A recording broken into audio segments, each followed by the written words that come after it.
बिस्मिल्लाहिर्रहमानिर्रहीम। Dear students, उम्मीद है आप ठीक होंगे। तो आज हम करेंगे आम अल्फाज का जो है आम अल्फाज के दूसरी का पार्ट 2 करेंगे। पिछले वाले वीडियो में हम किए थे पार्ट 1 में जो कुछ आम अल्फाज थे, इसमें हम करेंगे आगे वाले लफ्ज़। तो पहले मार्कर से लिखते हैं।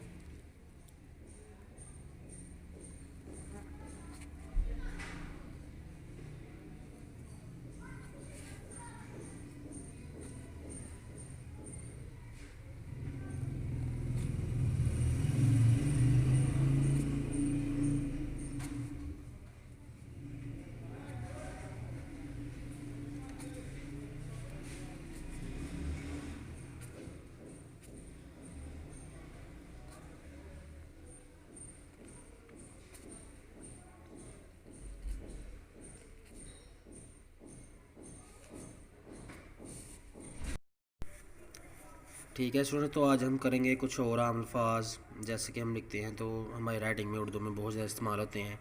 जैसे कि ये लफ्ज़ एक के है, तो उसको हम अलिफ सा बनाकर आगे हम इसकी ये मद बनाएंगे और ये लाइन हमारी यहाँ पे आएगी। अलिफ सा बनाया और आगे ये मद की शक्ल यहाँ पे। कुछ स्टूडेंट जो होते हैं वो ऐसे कर देते हैं, यूँ करके ये वाला इतना ज़्यादा ऐसे लंबा कर देते हैं, इस तरह करके ये कर देते हैं। ये सारे गलत हैं। ठीक है, अलिफ सा बना के आगे मद से बनानी है लाइन के ऊपर और ये लाइन के साथ। आगे लफ्ज़ होता है अपना जो लफ्ज़ देखे, दाल,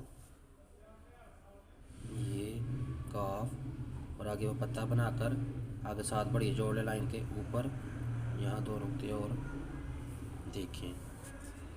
जैसे हम थोड़ा सा हे बनाकर साथ ही मीम जोड़ लेनी है, हे और ये मीम ट्रायंगल वाला। हम, इन्हें, तुम्हें, हमें, ये सारे जैसे ही होते हैं।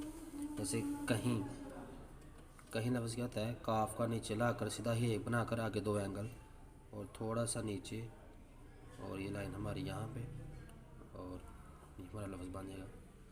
आगे हम लफ्ज़ लिखते हैं सब। सब लफ्ज़ बहुत ज़्यादा इस्तेमाल होता है और ये अक्सर स्टूडेंट बहुत ज़्यादा गलत लिखते हैं।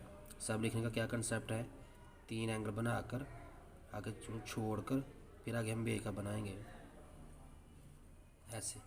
एक ये तरीका होता है, एक ये होता है ऐसे करके आगे हम बे लिखेंगे यूँ।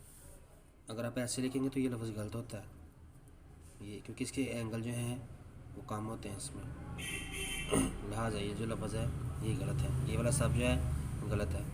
तीन एंगल बनाकर आगे बे का अलहदा बनाने हैं, सब ब्रेक ला देंगे।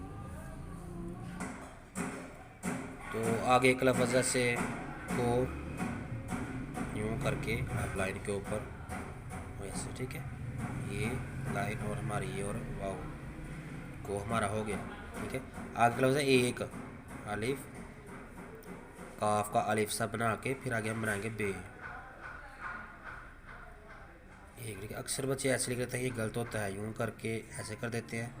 ये वाला काफ का एंगल भी नहीं बनाते और आगे बे का एंगल भी ख़राब कर देते हैं, ये गलत होता है। ठीक है, अलिफ सा बना के ना बड़ी गिरी का ये, फिर काफ सा अलिफ सा बना के फिर आगे बे और काफ का एंगल उस साथ जोड़ना है।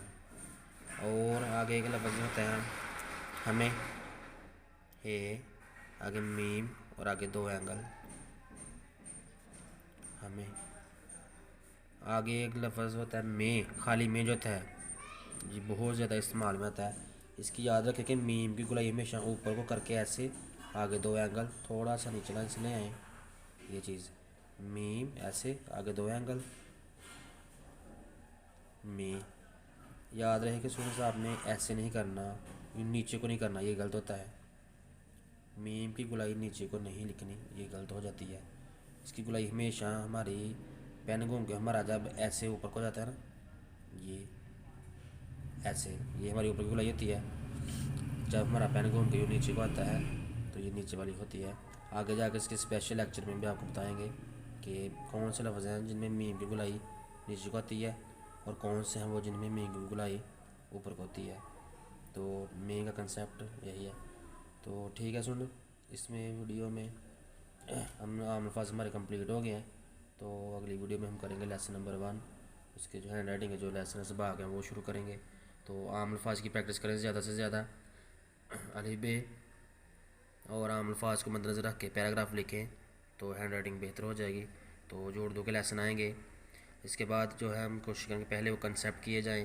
कुछ अल्फाज हैं उनके कंसेप्ट करेंगे, जैसे स्वाज़ के लफ्ज़ हैं, तो ज़ों के लफ्ज़ हैं, तो वो करेंगे तो इंशाल्लाह आपकी हैंड राइटिंग उर्दू की पेन वाली राइटिंग जो है वो बेहतर हो जाएगी। अल्लाह।